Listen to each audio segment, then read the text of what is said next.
As you can see, the mayors, the rectors here are all very sportive, so they go this way. João Manso, e falta-nos uma. Bom dia. Temos. Não, temos aqui mais cadeiras. Peço desculpa que não nos conhecemos.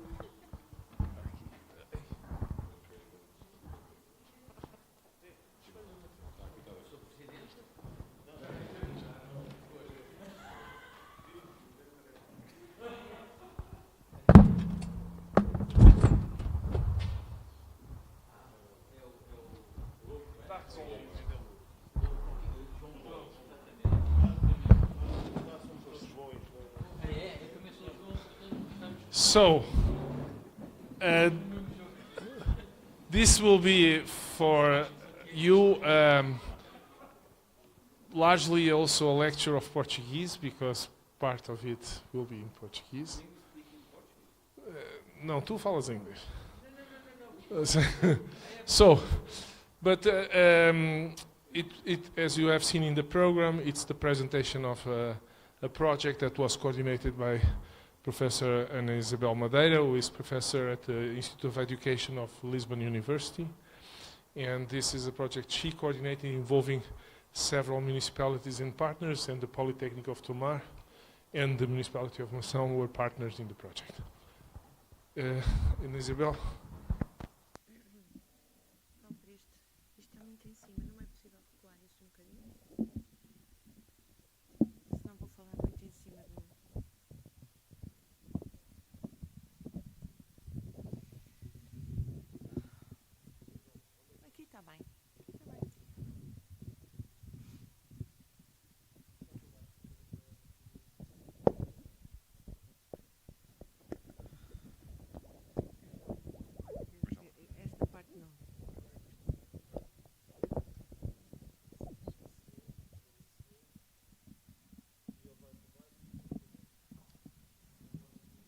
Pronto, tudo bem. Toda a gente me ouve, é o que interessa.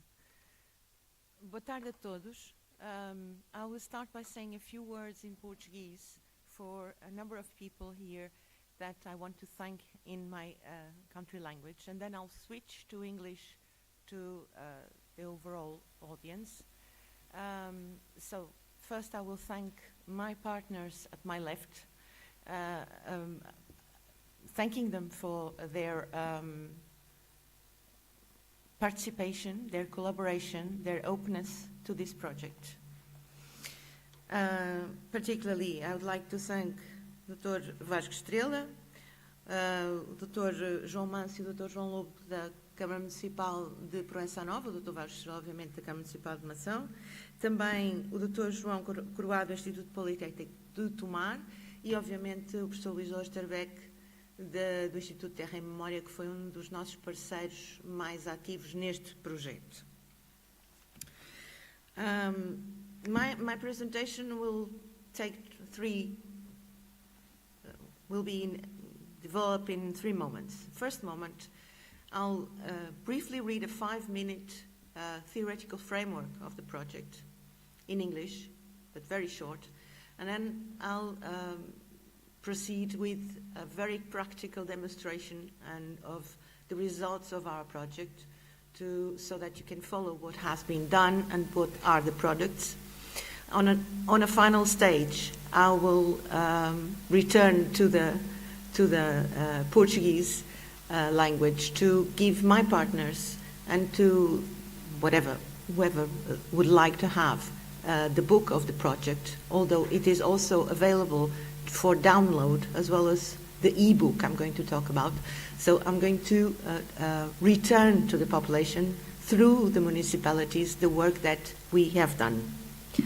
So I will start by sketching what was this project about. In the middle of the 19th century, a social contract of education was established based on an agreement that created the conditions for the emergence and consolidation of educational systems and schools.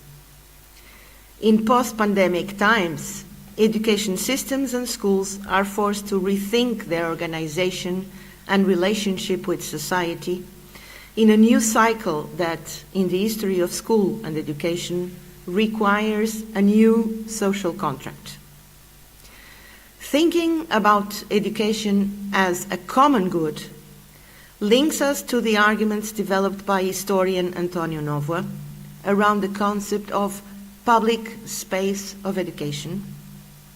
This notion expands the space of school learning, involving society in a co-responsibility for a set of missions, such as education for citizenship, education for heritage, environmental education, media education, education for consumption, etc. So implies a co-responsibility. And now, what has happened until now, that has been exclusively centered in the hands of the schools, institutions, and teachers. Commitment to transform the present and the future reality demands new questions based on an understanding of the regime of historicity in which we are immersed.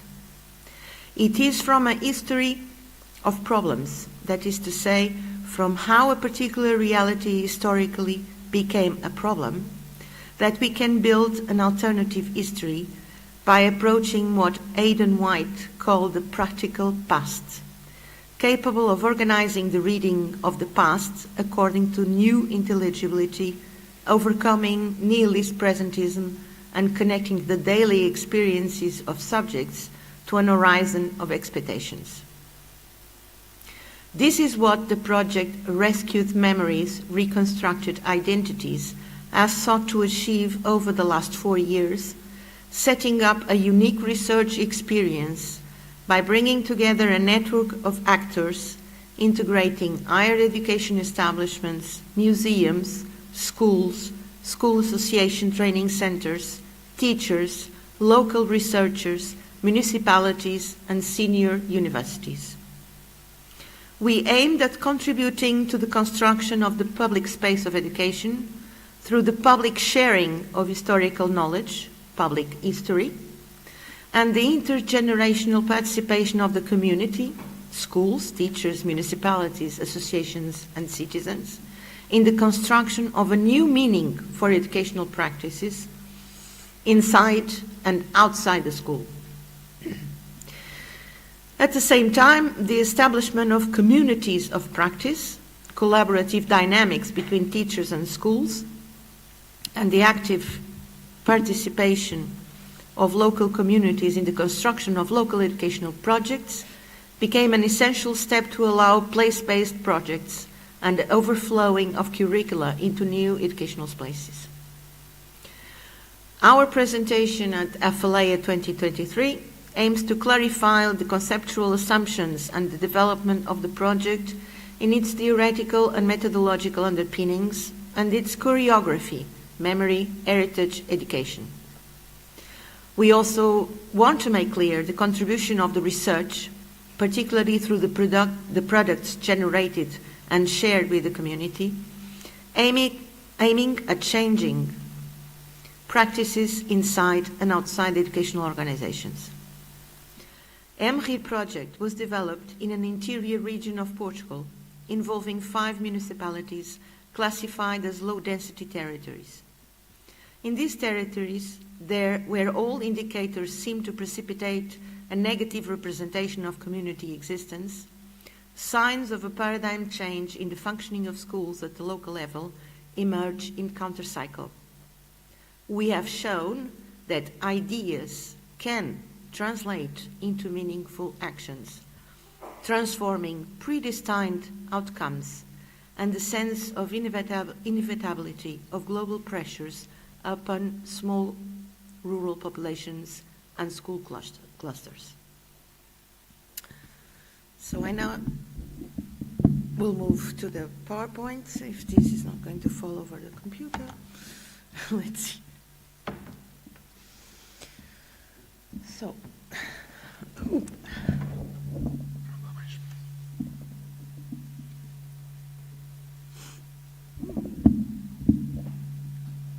is this doing noise?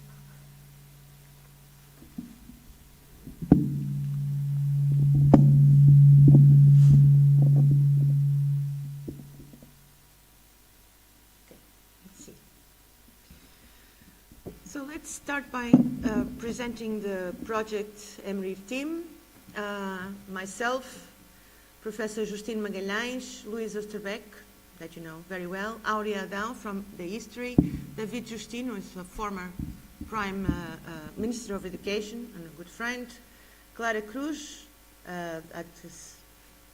was centered on the teacher training area, Carolina Carvalho, Ernesto Candeias Martins from the Polytechnic of Castelo Branco, Carlos Manique, historian researcher, Raquel Henriques, close to the curriculum area, António Manuel Silva, is a local historian. And then Helena Cabeleira on that corner over there, to whom I owe a lot in this project. We were, both of us, the heads of this endeavor for 4 years. And then our consultant, Yuri Meda, which is part of our Italian network. Maybe I take this. Yuri Meda, part of our Italian network with whom we have established research relationships during these 4 years. So the project developed in a number of regions. I'm going to show you the landscape of Pinhal Interior Sul. We will refer to this area as PIS. So it encompasses Vila de Rei in Médio Tejo, and Mação in Médio Tejo, and Sertã as well in Médio Tejo region. Also Oleiros in Beira Baixa, and Proença Nova also in Beira Baixa. Generally speaking, we're talking about a territory with a number of features that are considered in sociographic terms as problematic features.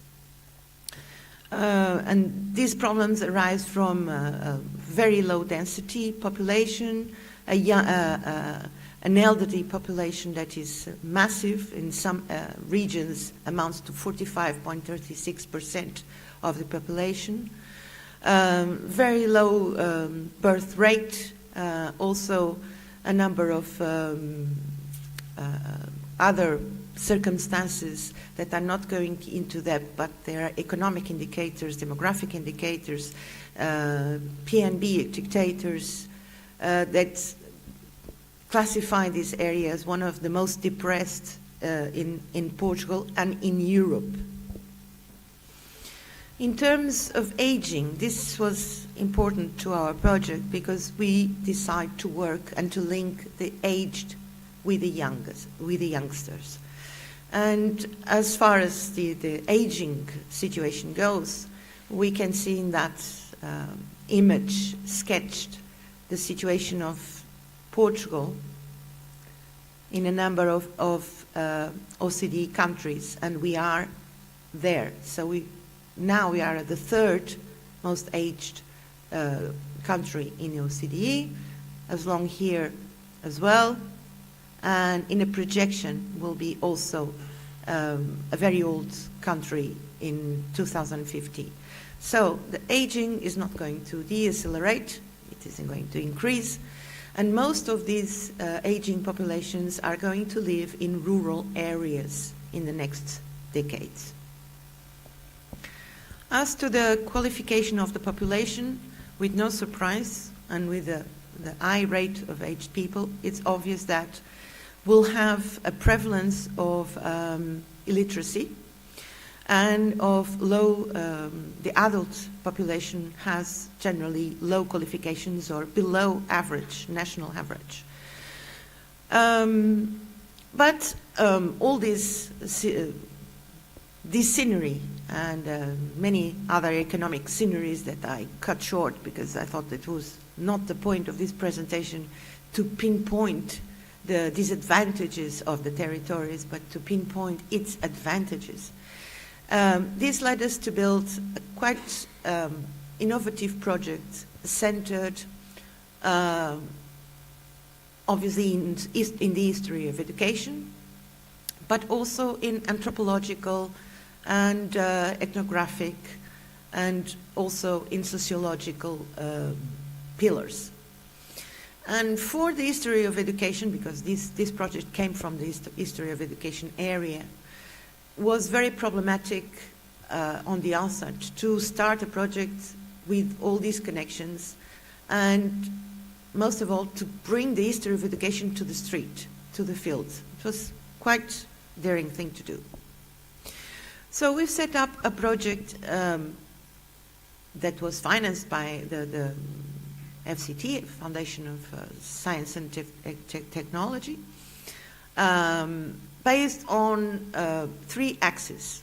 These 3 axes were, I'm going to put the English one, memory as Axe 1, heritage Axe 2, and education Axe 3. So what about memory?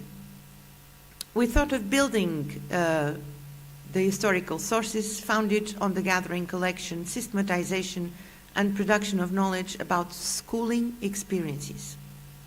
So we've used oral history methodologies, gathering of oral and written testimonies and in-depth interviews, also autobiographies, and also iconography and school materials, images as memory places, and the visual as the object of educational research. So this first axe started in 2019. And then these axes all depending on the previous one to be achieved. So this is quite a daring thing, because in the middle of all this, we had in 2019, we had the big fires in Março and Praça Nova. In 2020, we had the first epidemic of COVID, and then on the 3rd year, we had the second epidemic of COVID, the second confinement, and we had terrible times to do all this field work with a lot of constraints.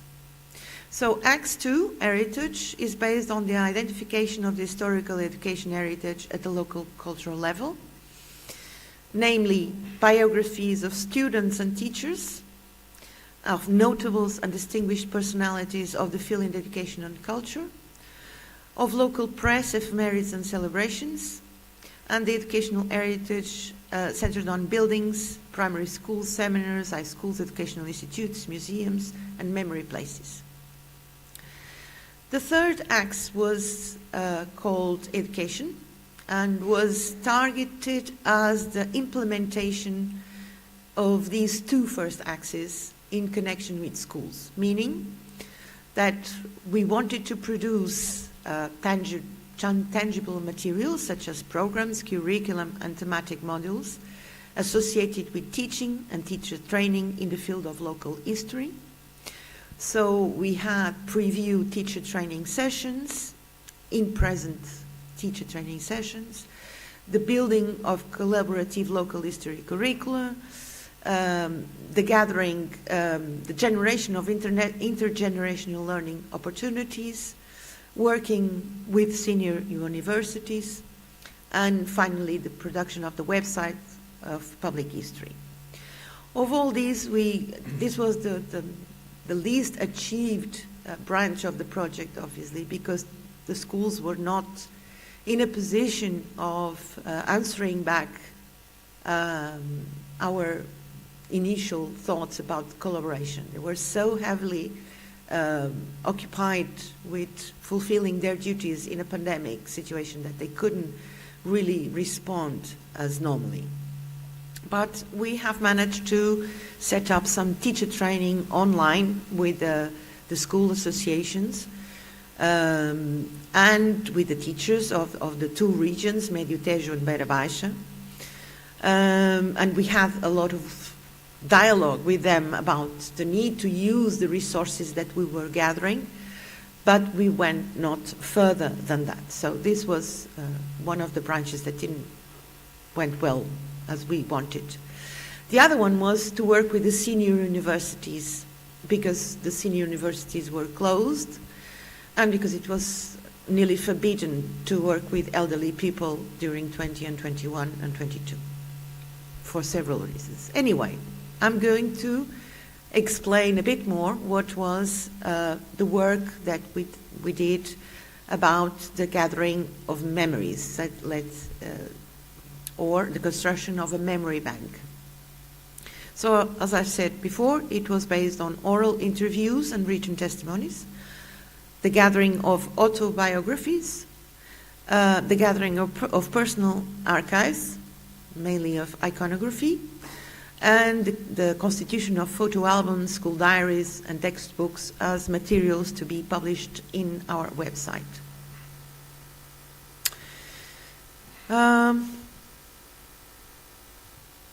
We've started to work with, we've decided our entry point were the senior universities of Proença Nova and Sobreira Formosa, the Senior University of Vila de Rei, the Senior University of Mação, and the Senior Academy of Sertã. So we've explained in full to the students, to the pupils, to the attendants, what were our objectives. We worked with them for a long time, so we started with the senior universities, then we approached the local services for elderly, and then we went to the houses. So it was a three-step approach to the long structured interviews, because some of these interviews took 5 hours, and some of these interviews were repeated, and some of these interviews were completed lately with written materials.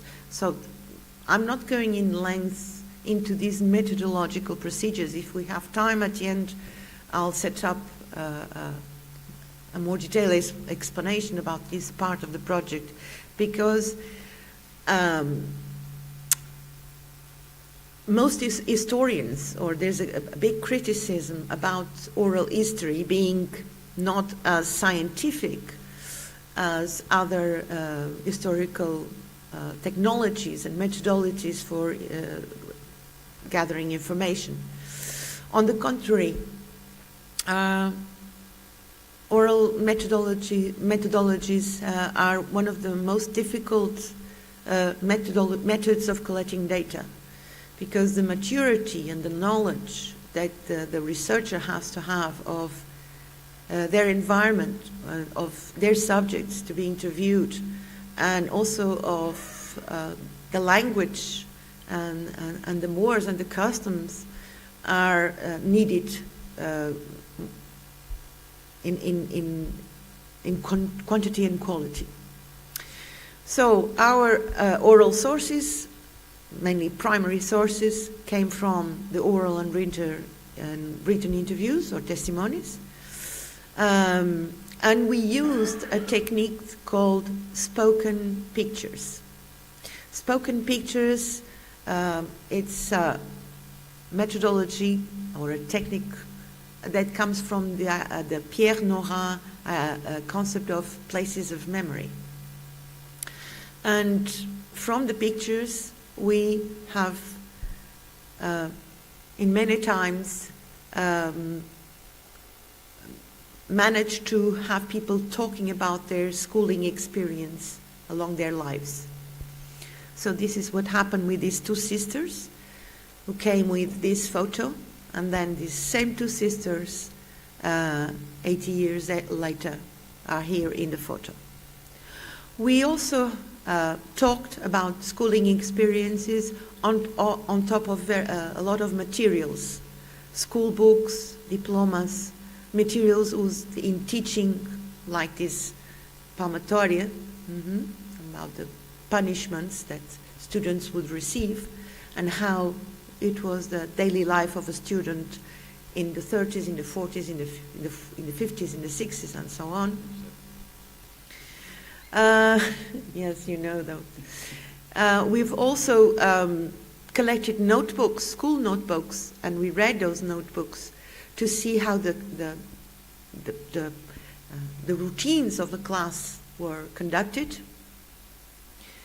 Also, when we interviewed teachers, we have their course albums with their materials that they used in the instruction.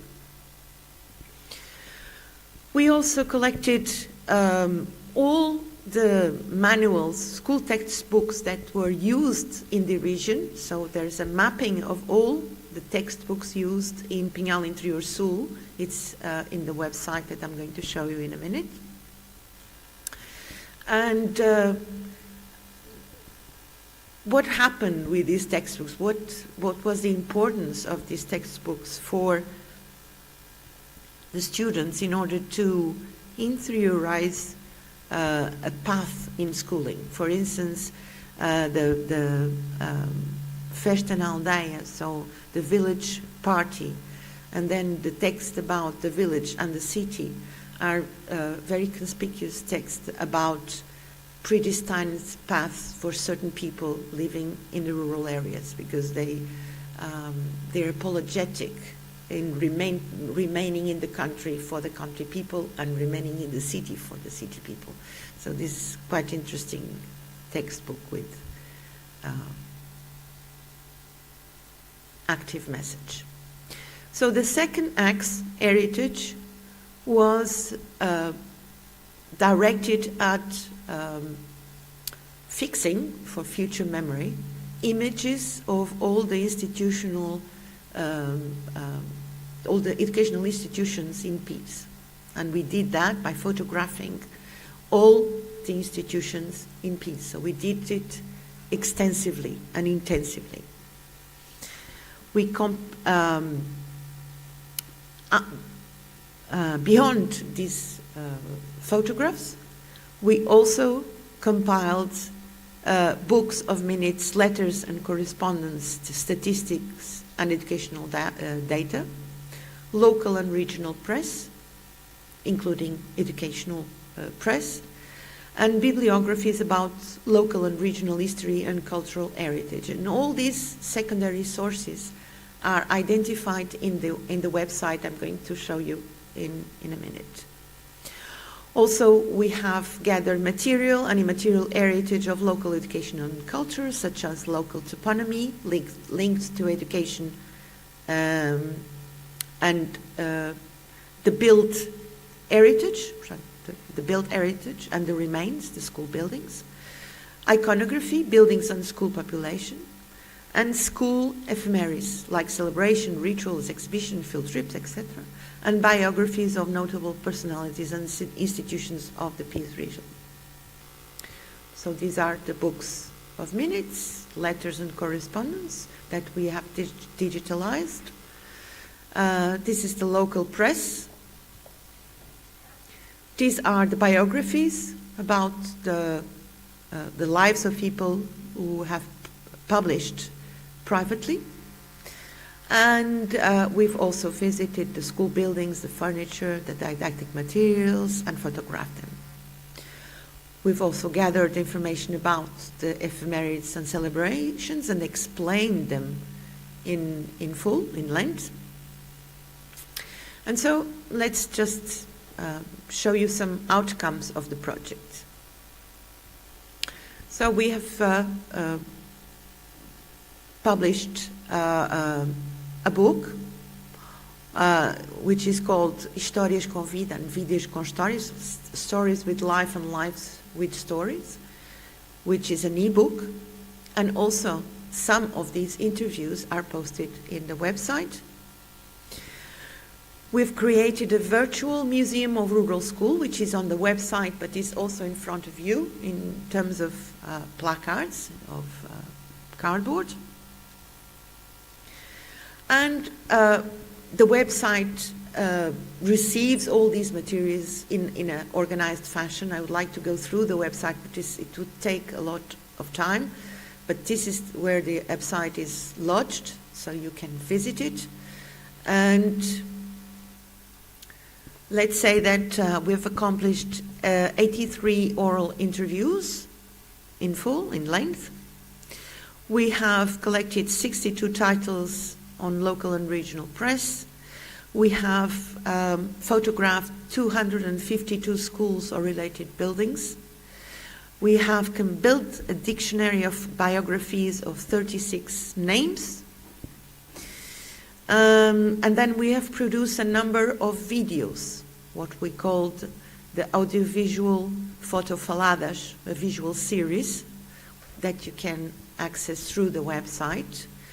And also we have a thematic bibliography, so people wishing to do any research about rural school and education and patrimony and local educational curricula, etc., can go to our thematic bibliography, which is very well organized and has hundreds of actualized and titles with links.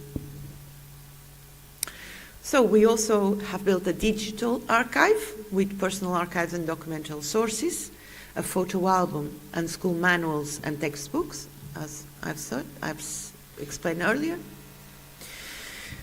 And then, apart from the creation of the website, apart from the publication of those videos on the website, we were interviewed by national television, SIC, because at a certain point the project had to turn to the COVID pandemic, and we started to research what had happened in the region of Peace when influenza pandemic hit in 1917-18. And so we went to the archives, and this is one of the occasions where my fellow colleagues were so important, because we have really to access these archives for months, trying to find out what had happened in this area. And finally, the national television took interest in our research, and they made a small 5-minute clip on the 25th of April 2021 at prime time.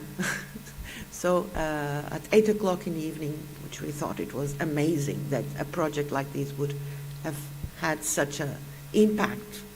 And from then we were contacted by numerous publications to give notes of the project and of the ongoing situation, etc. We were also interviewed by TSF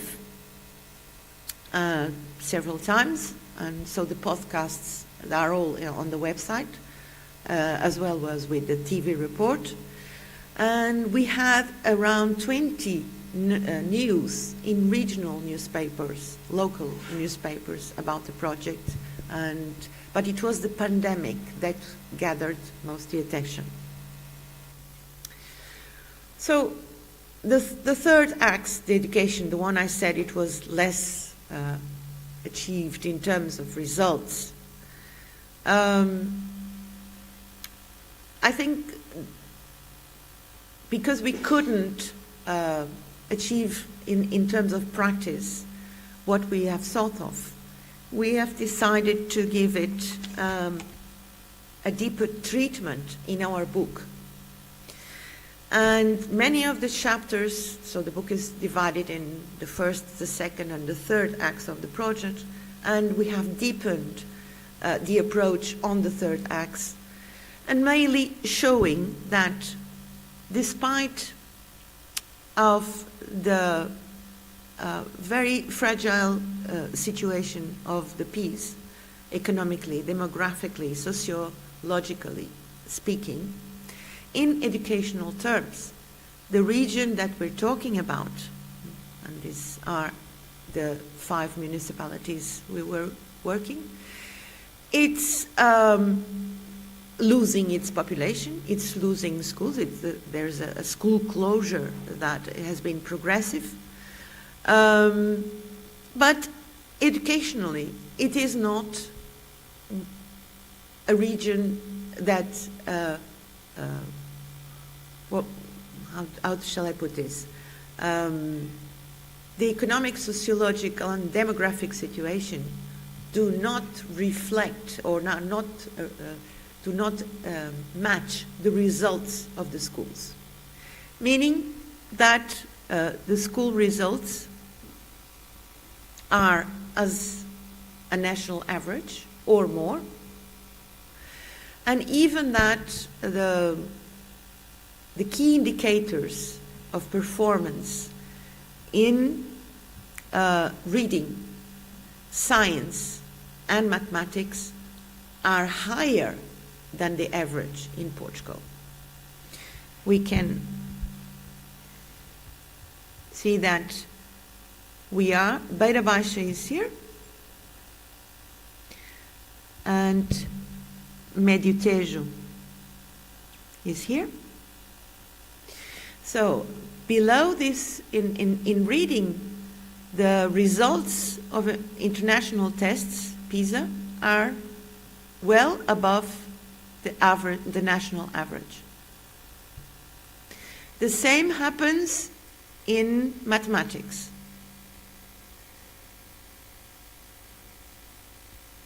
Médio Tejo is just here, and Beira Baixa is just here, saying that there are more developed regions that are on the lowest position. So we're just close to the average, right?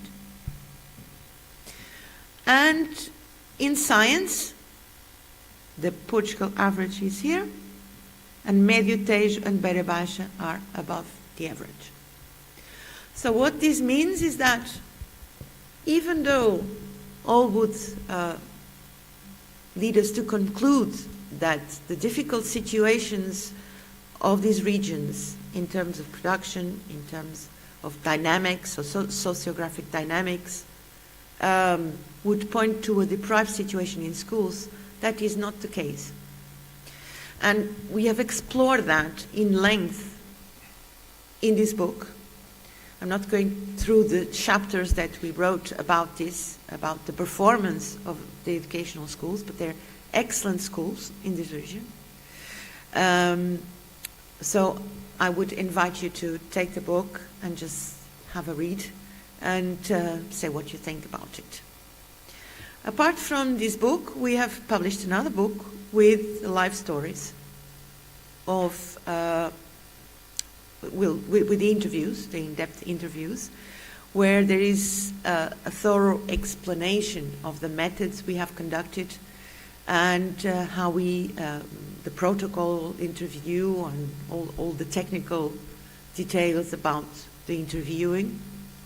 And this is a sample of the 83 interviews, because we couldn't have a book with 4,000 pages. So we have a book with 400 pages. But those interviews are representative of the most significant information we could gather through this protocol. And I think I would stop here, otherwise it's going to be too long. There were some elements, methodological elements about the conduction of the interviews, but I'm going to stop here and wait for your questions. Maybe I can be more enlightened once you ask me things. What I would like to do now is to ask the representatives of the municipalities here to take their postcards, to take them home to their people, and to try in any way to participate, to continue this project in several ways, by gathering information that is not on the website and sending it to me. The project is over, but I took charge of feeding the website with more information. And also maybe you can organize some events in your municipalities with these postcards, and just put it on the library, and I don't know, it's up to you. You know best what to do with them. And thank you very much all.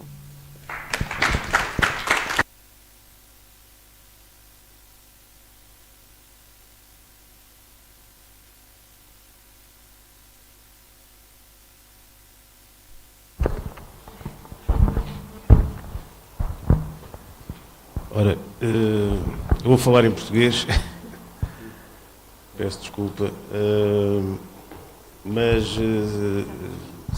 sinto, pronto, que este projeto foi um projeto que motivou e envolveu muita gente em Proença Nova, e agradecer também aqui o desafio lançado já para a continuidade do projeto, quer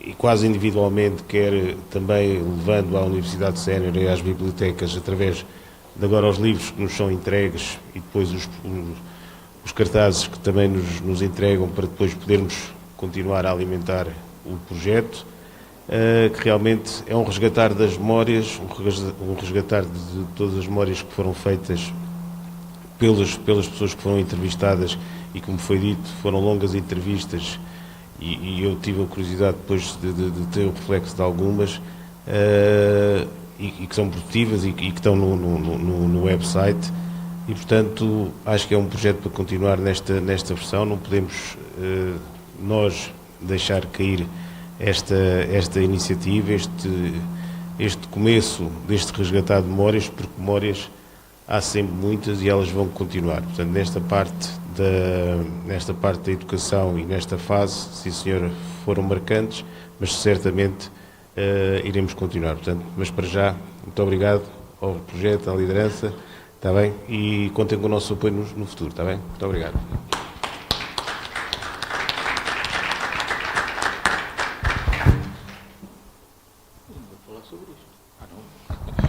Bom, o professor aqui fala do que quiser. Está em sua casa.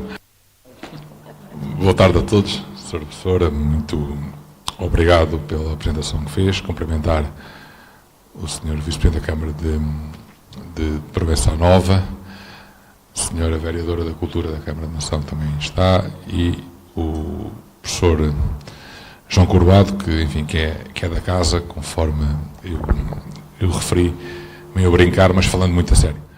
Sr. Professor, queria na sua pessoa agradecer o trabalho que foi feito e que sumariamente aqui nos apresentou, e que é seguramente de valor.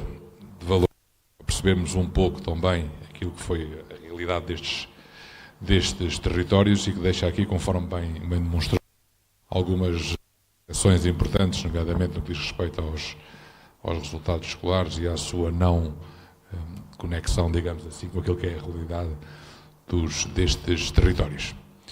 Estes territórios têm uma particularidade, conforme bem sabem, e muitos dos presentes sabem, muito particular. Estamos na zona do país onde provavelmente durante anos o despovoamento foi mais intenso, por razões, enfim, que ainda estão por estudar. Enfim, não há certezas absolutas relativamente a essa matéria, mas é de facto um território com grandes problemas em termos de despovoamento, malgrado algumas iniciativas que aqui foram tidas nos anos 40, 50, 60, que, de uma forma paradoxal, pode ter contribuído para esse mesmo despovoamento. Refiro-me ao facto de terem existido aqui, nomeadamente em Nação, colégios particulares que fizeram com que as pessoas tivessem instrução e, portanto, tivessem outras perspectivas de vida que em outros territórios esta realidade não existia, e, portanto, as pessoas ficaram mais tempo ligadas à terra e, portanto, o despovoamento não foi tão intenso como foi em Nação. É um assunto que devia ser até aprofundado e estudado, que realmente esta questão que felizmente proporcionou a muitos maçaenses terem estudos, fez com que eles, em procura de melhores condições de vida, abandonassem estas terras. E, portanto, é algo que devemos pensar muitas vezes, e devemos aqui no nosso Conselho, temos falado sobre isto, aprofundar este contexto histórico que fez com que a nação fosse aquilo que hoje é. Mas dizia eu que estes são territórios muito particulares, com grandes problemas de despovoamento, com recursos de alguma forma escassos, mas penso que o pior desta realidade já está ultrapassado, e agora é importante formas de, se não contrariar totalmente, mitigar estas realidades, e aquilo que estamos aqui a viver esta semana é também um bom exemplo dessa tentativa de fazer algo melhor e diferente. E, portanto, para terminar, reitero os meus agradecimentos em nome da Câmara Municipal de Nação por este trabalho, por este estudo, e também, a exemplo do que disse o Sr. Vice-Presidente da Câmara Municipal de Provença Nova, poderá contar com o nosso apoio para continuar este projeto, para aprofundar o estudo, para o podermos divulgar na nossa biblioteca, na nossa universidade, no agrupamento de escolas, e aproveito para cumprimentar também o Sr. Diretor que está aqui presente, e futuras colaborações estaremos seguramente disponíveis. Muito obrigado.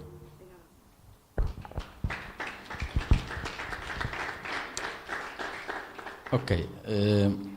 Eu, pelos vistos, sou o que estou fora de todo este projeto, mas eu queria... I'm going to speak in Portuguese because I'm going to speculate a little about what was saying in the context of education and transformation about these regions, the regions under studying. So, please, Luís, I'm going to speak in Portuguese because I want to speculate about these problems. Ok, nice. Há aqui uma série de questões que devem ser discutidas e que são problemáticas e que, enfim, resultam... Se isto quebra outra vez, eu ponho o microfone de lado e falo sem microfone, que eu gosto mais de falar sem microfone. Da gravação, eu sei. E que tem a ver com estudos versus abandono, como foi acabado de dizer aqui pelo Sr. Presidente Vasco Estrela, que eu aproveito para cumprimentar. Também cumprimento aqui o Sr. Vice-Presidente João Manso, obrigado, da Câmara de Proença a Nova, com o qual nós temos protocolo também. A cumprimentar a professora Ana Madeira, é mais fácil assim, é mais interativa, Ana Isabel Madeira, muito obrigado. Cumprimentar toda a gente que está na Assembleia, a Senhora Presidente do Conselho Geral do Instituto Politécnico de Tomar, os meus cumprimentos, o Sr. Diretor do Agrupamento de Escolas de Mação, caro amigo, colega Luís, para ele é só Luís, a Luís Osterbeck, naturalmente, a todos que estão aqui presentes, ex-alunos, que também estão aqui na bancada. Mas estava eu a dizer que a questão entre estudos e despovoamento é um problema que ainda hoje assistimos. Hoje não assistimos à demanda do interior para o litoral, isto continua a existir, mas estamos a assistir a outro movimento que é problemático do meu ponto de vista para nós, que é a saída dos nossos estudantes acabados de formar, dos nossos diplomados para o estrangeiro. E isto resulta desta dualidade entre conhecimento e oportunidade. E o que está a acontecer é que as oportunidades fora são mais atrativas do que as oportunidades dentro, e esta imagem resulta, portanto, não é nova, e resulta, e está patente no estudo que foi efetuado, mais estudos, então vamos à procura de uma vida melhor. Isto continua hoje a acontecer para drama de todos nós. Aqui há uns anos este drama era regional, hoje é um drama nacional. Ponto número 2, relativamente a essa questão, há que colocar as questões relacionadas com os custos de localização e contexto, que de alguma forma está associado ao problema da procura de melhores oportunidades para quem quer apostar em novas oportunidades. E a educação, como eu dizia, possibilita essa procura.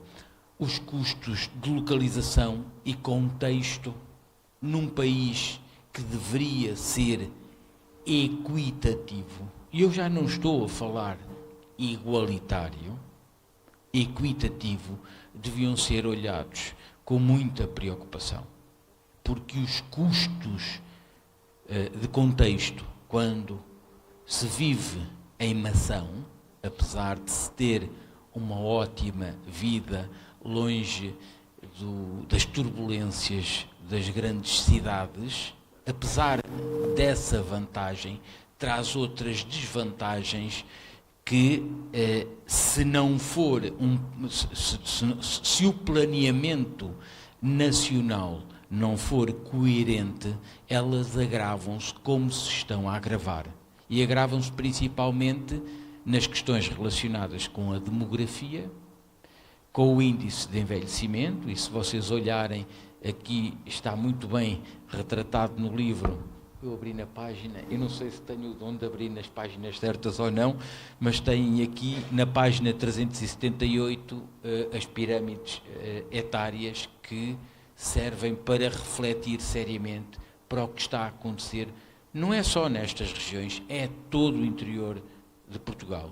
De facto, Portugal está a ter uma reação que já foi outrora descrita na jangada de pedra de Saramago, e nós de repente estamos a dar a volta porque o peso da população no litoral é de tal forma que a península pode dar uma volta de... era bom que desse de 180 graus e que povoasse toda esta região. Mas isto é um problema que deve ser na boca de toda a gente, deve ser debatido, deve ser tornado público, é a questão dos, como eu dizia, dos custos de contexto e de localização. O que eu quero dizer com isso é quanto é que custa ter os mesmos padrões de vida de uma pessoa que vive em Mação, em Proença Nova, em Tomar.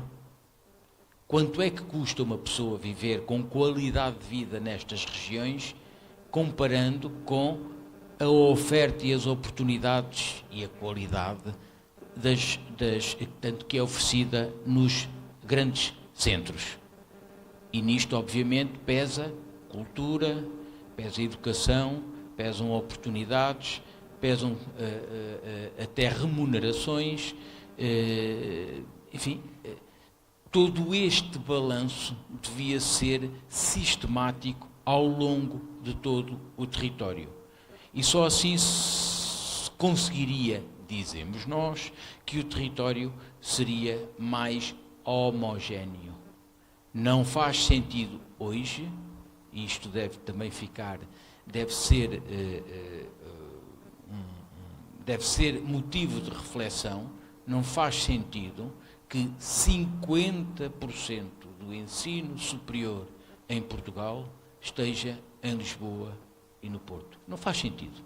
É o único país que tem esta concentração portanto, de estudantes, eu estou a falar em estudantes, é o único país na Europa, o único país, se quiserem, na cultura ocidental, que tem esta desproporção, e isto está, obviamente, relacionada depois com a ocupação extensiva dos grandes centros, das grandes metrópoles, e a desertificação das regiões, porque, enfim, digamos que a aposta, a deslocalização, se quiserem, das condições ou das ofertas mínimas para que satisfaça a vivência de uma família ou de uma pessoa é muito, portanto, a diferença é incomensurável quando nós podemos fazer estas comparações. Portanto, porventura, deveria haver uma reflexão muito séria, e quando se fala em coesão, nós não podemos pôr de parte as questões relacionadas com estes custos de localização e de contexto. E eram estas as palavras que eu trazia para associar a este belíssimo trabalho.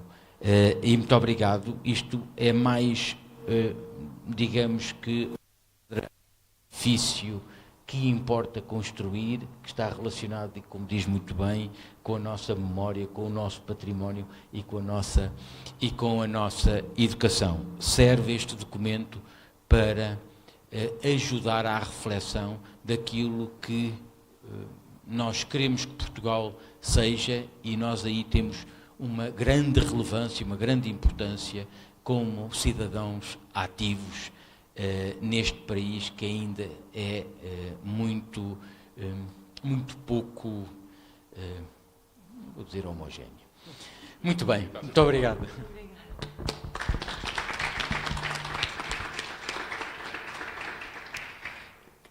Eu gostaria só de dizer uma palavra final. I'm going to say it in English so everybody understands. The project was already evaluated by a panel, international panel and a national panel, and it received the classification of excellent, but that doesn't really matter to me. What matters to me is something else, and I'm going to say it. It is the only project in the history of education in Portugal about rural education. There is no other. And involving more than a little village or a town. So it involves 5 municipalities and thousands of people. The other thing is there's no account, direct account registered in the history of education in Portugal of schooling processes. So this is the first bank of data, It's unimaginable that this happened in 2022. It's the only bank of data about schooling experience in the rural areas. So these two things are to be worked and to be explored. So everyone that wishes to conduct MScs or PhDs on oral history, on rural education, there's an extraordinary bank of data available to be explored. So this was a very important contention of this project from the onset, was to get out of the university offices and to go into the communities, to serve the populations, to be a public history project for the people, not for the knowledgeable scientists only, but for everyone, because the history of the people is for the people and has to be maintained by the people. So this was a very important contention of this project, and this is my really hope for the future, is that my colleagues in office will call me for other projects or call me for help with the history of education in their areas, and that other students, other people ask about the project, ask and use the results of the project for further investigation. Thank you very much.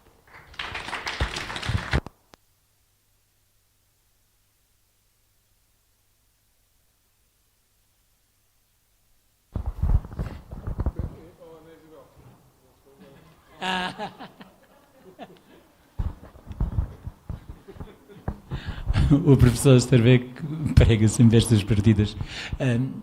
Senhora professora, permita-me que a felicite pelo trabalho desenvolvido e lhe agradeça. E lhe agradeça porque, como responsável da educação no Conselho de Nação, proporcionou-nos e disponibiliza-nos aqui um instrumento fantástico que nos vai ajudar muito. Permita-me que partilhe consigo algo que mostra como este trabalho nos vai ajudar. Nós temos uma disciplina de oferta local no nosso agrupamento que se chama Conhecer e Repensar o Mundo Local, que é para que os nossos miúdos percebam onde estão, o contexto em que estão. Não têm nada que ser iguais, nem terem a mesma formação que têm os colegas de outras zonas do país. E só percebendo onde estão, eles conseguem ancorar todo o seu futuro naquilo que são nada mais, nada menos do que estas memórias. Este vai ser um trabalho, o trabalho que realizou vai ajudar-nos a ancorar esses futuros horizontes que nós queremos para os nossos alunos. Muito obrigado. já agora dizia uma coisa que tem a ver com... I'll say it in English as well. Often talk about we have been discussing actually this relation between humanities and landscape management. And why did ITM and IPT engage in this project? Because one of the things that we understand is that school, whatever its results might be, in terms of local identity, remains in most parts at the heart of the process. In the terms of memories of adults, it has psychological elements in here more than simply knowledge-driven. But people have this identification.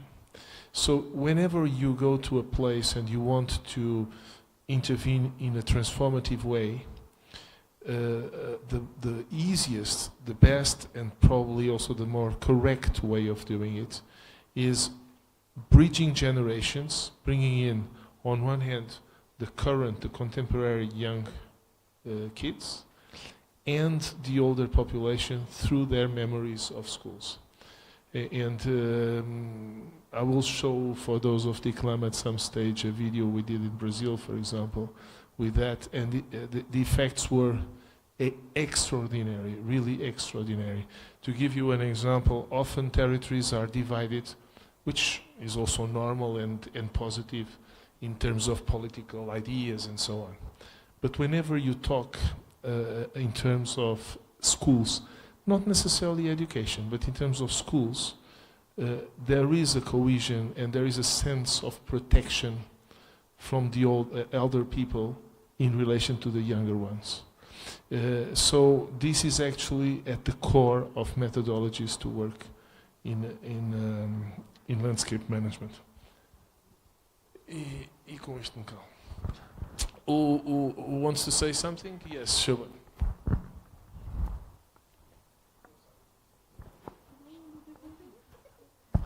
I don't have any questions. It's just I was trying to take a photo of one of your slides and I just missed by some nanoseconds. So could you please share the photo of the two sisters? They were having the time photos. Please. Thank you.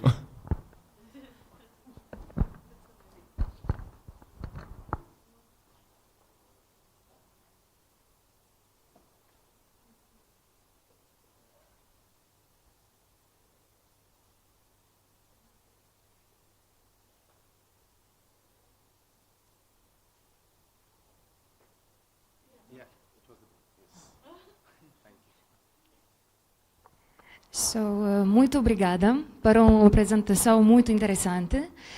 Now in English, I'm going to say. It was really very, very interesting, your presentation, and we could see the colossal work through those three axes. And I do have a question. Did you already think to do maybe an exhibition with all this data that you collected? I saw the outcomes, the virtual rural museum, but I don't know if in Portugal exists the Museum of Education. It exists. So did you have the idea to do maybe there an exhibition with all these materials that you could collect, with all oral interviews, written testimonies, spoken pictures, and so on? Thank you.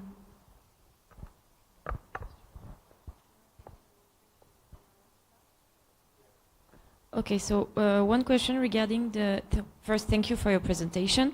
And then I was wondering, how did you manage to organize those interviews? Because sometimes you can face people that want to talk about a lot of things, and then you can have people that have more difficulties to talk about what they lived in the past. So did you came and meet them with a lot of questions? Did you let them speak about what they wanted to speak?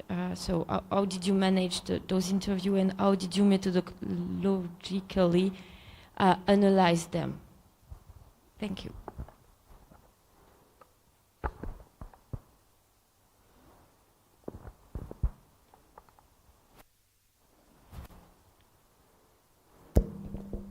So, first question about the exhibition. We had planned, as a result, to make some exhibitions, physical exhibitions, and to use that occasion to talk about the school memories at specific places. But we were confronted with the pandemics and also the impossibility of contacting with the elderly. Okay, so this was during the project. After the project, I must say something. To set up an exhibition, there are already education museums in this area, school museums. Okay, they are already in place. And they are visited by the senior university students and schools and other people. So I would rather make an effort to improve the public history website. Because from there, the schools and the municipalities and the senior universities can extract ideas, actions, occasions of talking about education and intergenerational activities. That's something that was very important for us, that the memories of the elderly connect with the youngsters, with the people who are nowadays in schools. It seems for me that nowadays the children at school take school for granted and education for granted. And that hasn't been like that. There was a very high social importance of schooling for people in the old times. So really our main objective was to build a public history website that can be used by anyone, not educational specialists, not only teachers, not only the academics, but by the people themselves, by the juntas de freguesia, by the local associations, by the students, by the parents, whoever has a computer and knows how to write and read. So it's a very democratic objective of our project, and to use the new technologies to further that possibility. Second, about the methodology of the interview. Well, if you go to the website of the project, there are the products there, and you can download the e-book of the interviews. And there everything is explained, obviously, in Portuguese. But I can tell you that it was a very complex process, and it was a very controlled, in terms of methodologically controlled process, in terms of situation of interviewing, people, not only the physical situation, but the emotional situation in which the interview would take place. Some interviews were recorded, some interviews were written, some interviews were videoed. Some interviews were made in collective and then in private, and the other way around, first in private and then in collective. And that was a process that allowed us to crisscross information. Because as you know, memory is a selective process. And not always people want to talk about their path in school or out of school. We interviewed a lot of people who never went to school, who just got literate in adult life or in an autodidactic way. So we have all the situations, people that never went to school and people that are now judges in the Supreme Court. We have all the situations, all types of paths. And mainly paths of people who were not heard before. We wanted very much to give voice to people who were not figuring in history, at least in the history of education. So this was also important, to have a sample of situations that allowed to build a bank of memories that can be used in the future. So that to be collected correctly, I mean, in a controlled way, controlled meaning controlling the information and reviewing, and the process of gathering the information was a very important thing for us. So only the most senior researchers in our group were responsible for the interviews.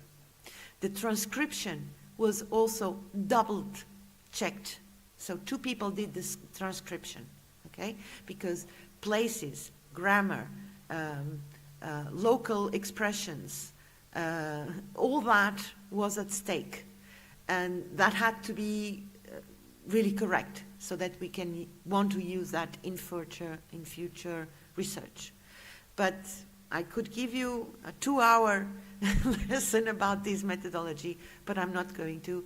But it was a part that we paid an enormous amount of effort. And unfortunately, we carried out, we wanted to make an interpretation, a summary interpretation of these results. And we decided that it was more important to gather all the 89 interviews than to start interpreting just 40, okay?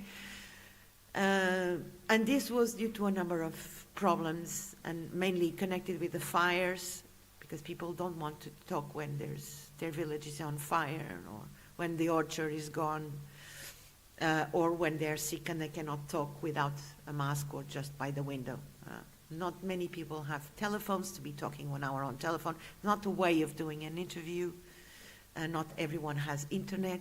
So we had to have contact, physical contact with people to get the data.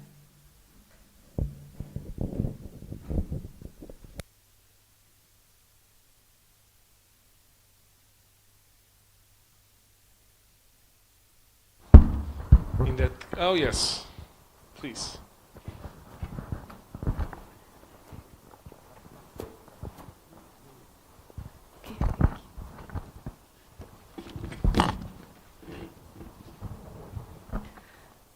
Hello, and I really appreciate that the community practice, and I want to do some things like this. So I want to know what in your view, what is the most important and the most difficult part in the contact with people, and especially the old people. So.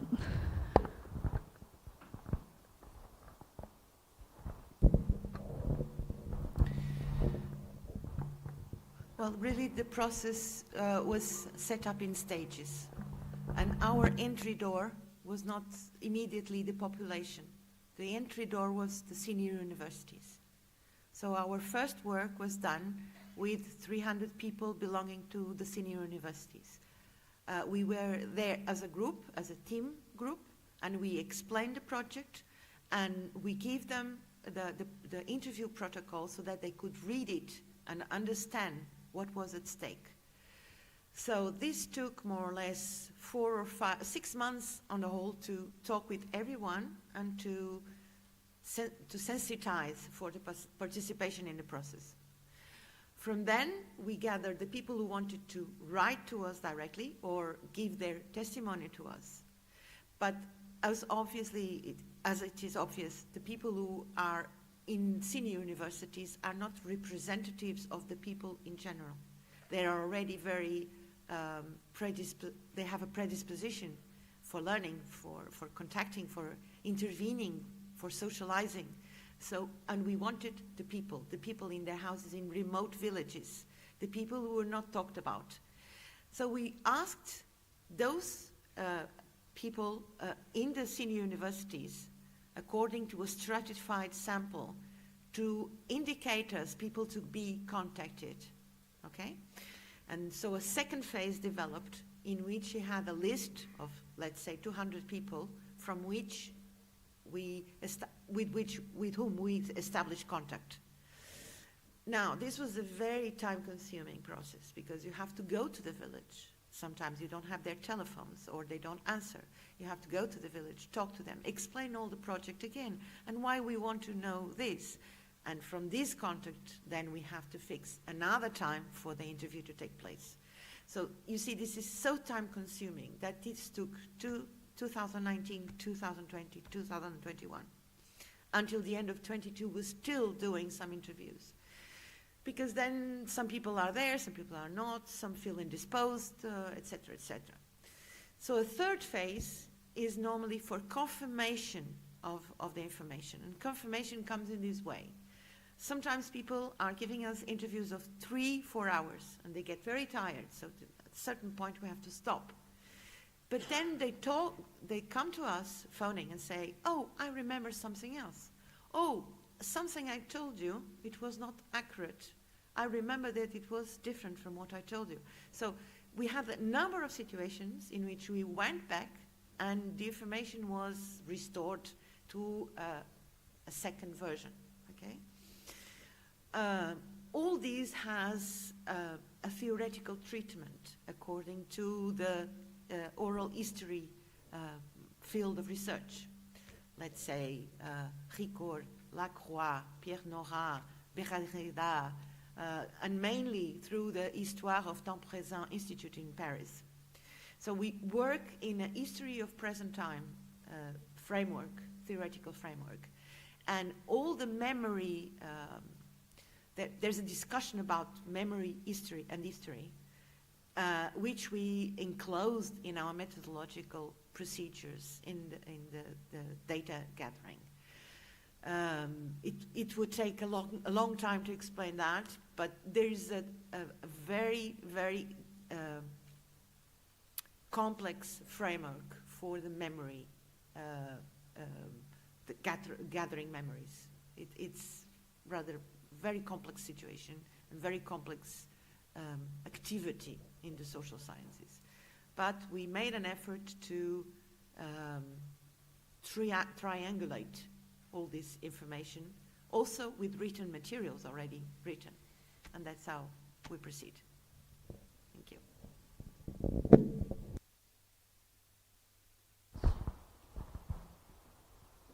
If not, thank you very much to all the colleagues in the table.